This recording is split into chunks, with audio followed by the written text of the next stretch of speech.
Welcome back, Troglodytes, to your daily dose of guitar information, the Trogly's Guitar Show. Tonight, I thought we would check out the Instagram page of the Fender Custom Shop. I like to see what they're doing from time to time. But before we do that, they just recently came out with the Kath Telecaster, which is a recreation of a pretty famous Telecaster that Terry used in his time with Chicago. It's kind of an interesting release here. I mean, no pickguard on a Tele, it's got a humbucker in the neck, but yet you still got the routes exposed. It's your regular bridge pickup, however, it's like sawn off and we've got a Stratocaster trem on it. It's a super heavy Relic'd job, and they didn't make too many of these, but apparently they haven't been selling too well for dealers. But if anybody's interested in picking one of these things up through a new Guitar Day program, I think it'd be fun to review this. And I've got a shop offering it to me at a pretty good price. They're certainly not cheap, so I think it could be fun. I mean, look at this. 3 string trees? But how about the cool one-offs, or things that the custom shop is really proud of? We'll start off with this really cool Stratocaster. One look at this thing and I fell in love. This one's based on 61 specs, but they're calling it Satin Spearmint Transparent, from the bench of J. Smith. I'm not sure how I feel about the satin aspect on a custom shop, but this in gloss finish, yes please Fender, make more of them. At first I thought there was like a pinstripe design or something going on down here, but no, that's just like the ash body wood grain, because you can see it a little bit up here. But that complements this finish so well. In fact, I would kind of like to see a white version of this, but give it like a red grain fill, so we kind of got like a candy cane effect going on. I mean, hey, it's almost Christmas time. But the teal finish, mixed with the chrome hardware, the white plastic, stark black contrast with your pickguard, and then a matching ebony fretboard. Like, all this is missing is true mother of pearl inlay, unless that's what it already has. But then we go to the next photo and it's like, it doesn't look as good as what we've got over here. So maybe it's just a lighting thing that made me fall in love with this one. But it looks like this has a little bit more direct sunlight on it, so maybe it's not as complimentary. But if it looks like this in person, I'm all on board for that. Next, we have a little bit of a video here. They're going back to acrylic, but this time it's a bass. And what I found incredibly fascinating about this, because this is not the first time Fender's ever dove into acrylics. You can find some old NAMM show display pieces and a few one-offs here and there, but this one is the first I've seen that actually still incorporates a burst job into the scheme. You can see it's got like the tobacco burst going on, but instead of like a yellow center, it's just clear. I like this weird pickup that they've got going on there. I have not seen one of those before. But the next thing I love about this is the pickguard that they put on it. I'm not sure if that's just an illusion that there is one there or not, but I love the texture that they put onto it. Because generally I find acrylic guitars kind of boring, but this one just made it fascinating enough to break that stigma. Continuing on here, we have a Stratocaster that is nothing like its traditional brethren. So look at this body. That is a stunning quilt top. Like, it almost looks like the entire guitar is just made out of maple. However, I'm sure it's probably just some sort of a veneer at the top, as Fender typically does. But you do not have any type of pickguard on here, but they left the layout alone so your brain can kind of fill it in if that's what you prefer, or I suppose you could add a clear one if you really wanted to. But then we've got these lipstick style pickups on here. Either that or they just put covers over top of the single coils. But match that with what appears to be an ebony fretboard and you've got these large block inlays. But on top of that, they're kind of interesting in and of themselves. They've got a lot of figuring within them, so that's going to look great. But then you get to your headstock, it's also got the blue burst going on, but it's a reversed headstock. Kind of getting Michiya Haruhata vibes here. I could definitely see that guy donning this thing on stage. It's not that different from his, except for the more striking paint job. You can check out the full review and demo there. But if you can't afford custom shop price points, that's definitely where I would lead you to. And now we've got another video to share. Hey, it's another Troublemaker Tele Les Paul custom. Hey, wait. This is a custom shop one though. I thought that was cool. And the biggest thing is it's a set neck and it's sculpted. That's what I always wanted out of the production ones. So I'm just absolutely elated that this does exist. I'm sure it's ridiculously expensive, but the fact that it's set neck and has all the other cool attributes to it, that makes it like a must review and document one day, because it just takes the whole Troublemaker setup and makes it even crazier. So Kyle, fantastic job on that one. It's what I've been wanting all along. However, if you're now really wanting a set neck Telecaster, I would suggest checking out the TC90 that we reviewed in this episode. Yeah, it's a double cutaway Telecaster, but it still has a very similar neck joint to it. But if you just can't live with the double cutaway, but you're okay with the F-hole construction, maybe check out the Jim Atkins signature, the JA90. Next up, I thought was a very tasteful aging job. You've got a checkerboard pattern on a Stratocaster, heavy worn. Something about this says, yeah, that's a cool guitar. It seems logical that somebody refinished a Stratocaster and then played the crap out of it to make it into what it is today. Now, we know that's not the case, but it seems very theoretical and the aging's very tasteful. I especially love the way that they've aged the plastics. That's hard to get right. So that's a good one by Vincent Van Trite right here. And then, oh, matching Telecaster. I don't know, which one wore it better, Stratocaster or Telecaster? For me, I think this one belongs to the Strat because I like this wear area right here. It kind of breaks up the craziness that is a checkered guitar. However, I do appreciate that they have like the ashtray cover impressed into the top, even though it's not there. But it looks like they aged the back as well. But uh-oh, there's more photos. Does he have a Jazzmaster? Nah, it's just a group shot. Okay, maybe the Tele looks a little bit better at that angle, but I still think I would go for the Strat personally, even though I am more of a Tele guy. Continuing on here, say blue wasn't your thing on the first one I showed you. How about this natural beauty that has such cool wood grain? You don't see that on a Stratocaster too often.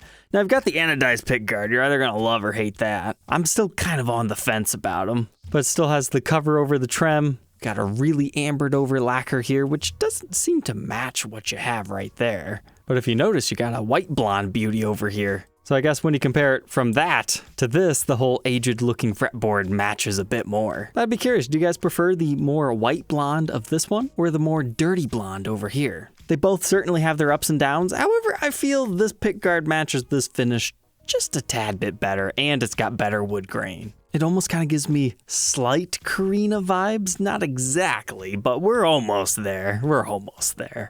But if you're looking for something a little bit more modernized, here's one from Ron Thorn. And they call it the California Special Model. Ron's one of my favorite Fender custom shop employees because he always seems to just go way out on the deep end, and he has such a good personality during interviews. Even though I've never met the guy, I can tell he could give some good conversations, right? And that all comes through perfectly with his designs. So we've got this really weird kind of Stratocaster meets like almost Music Master type-esque thing. I'm sure there might be a better fitting model, but you can kind of see what we're talking about here. And then it just kind of offsets it a little bit more, so it's a blending of a whole bunch of stuff. You've got a very unique trem system on it. It's kind of Jazzmaster, but not at the same time. And you also have his interesting bridge system. You've got a single coil in the neck and two singles in the bridge, so it's kind of like a HS setup in a way. I'm not quite sure how he wired it up here. And then you got this really nice light metallic green finish to it. That's pretty nice, especially with that dark fretboard. But then from the full shot, you can see, oh,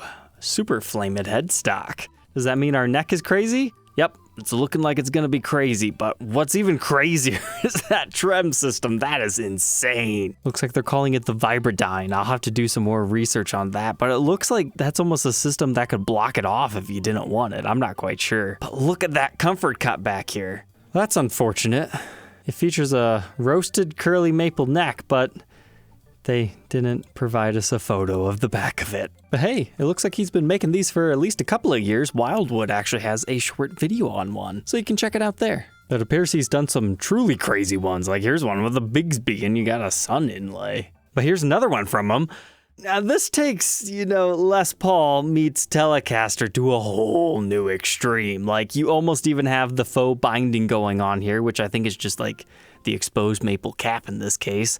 This had the whole Troublemaker setup. It would just almost be a one-for-one replica into a Telecaster, but he decided to wrap tail it, which is interesting because then you get kind of like Jeff Beck vibes with his wrap tail Les Paul that had humbuckers. But this has such a beautiful finish to it, and they even tried to give it a little bit of a top carve and a belly, so I found this one quite fascinating. I think this is one of those times where the larger headstock style of Fender would have worked a bit better. He calls this one the La Paloma. But I appreciate the fact that he blacked it out because that's kind of how Gibsons are. They have the black peghead veneer. But for me, a Fender doesn't pull these colors off anywhere near as well as the original bursts. I think it just comes down to the size of the headstock. But hey, this one's a set neck too. But kind of interesting how they sculpt those. I think I remember that from the TC90 review I did, where it appears that the back of the body was really blocky and they just sanded it down to match the contour of the neck rather than being like complete neck through construction. And yes, indeed, that is just the maple cap exposed on the edges.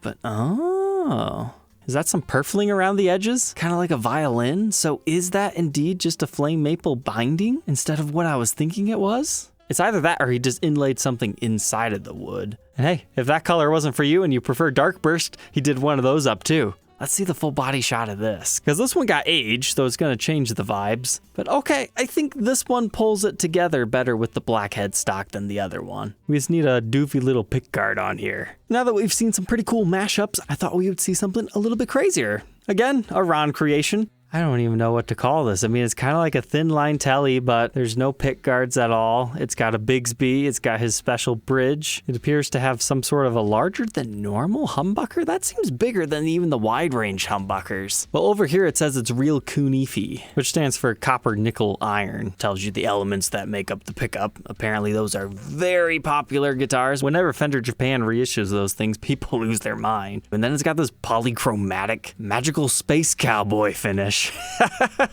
And then it's got, okay, herringbone around the edges. Okay, it looked like herringbone from far away, but apparently it's just supposed to be a rope binding. That's why the finish is called Space Cowboy. And on top of that, I guess the description is saying it's tortoiseshell binding. And yes, indeed, we can see that. That looks good. Fantastic. I love that. I'm surprised he didn't like bind the F-hole. But oh my goodness. 1, 2, 3 toggle switches. Yeah, I don't have any answer for that. Even though it confuses me, apparently they borrowed that from Gretsch, and it's their whole tone switching system. And if that's not enough, it's a Korina body? It blends so many traditional elements with craziness, and you've got the really nice flamed maple neck. This was a great one. That was a really gutsy move to put a super sparkle finish on it, but I like it. That's cool. Our last one was done up by Greg Fessler and hand-painted by Sarah Gallenberger. So it just seems like a regular custom shop telly that Greg built. And then Sarah worked her magic and wow, it's like neon paisley. Now that I know that this was all like hand-painted on here, I can really appreciate that even more. I feel like this would look really cool in a blacklight segment, but I feel like we're missing something here on the neck. But no job is complete unless you also do the finish on the back. Alright, troglodytes, I hope you enjoyed checking out the Fender Custom Shop offerings, the things they were most proud of, and posted to their Instagram page. Don't forget to like, comment, and subscribe, and we'll catch you tomorrow on the next episode. Take care.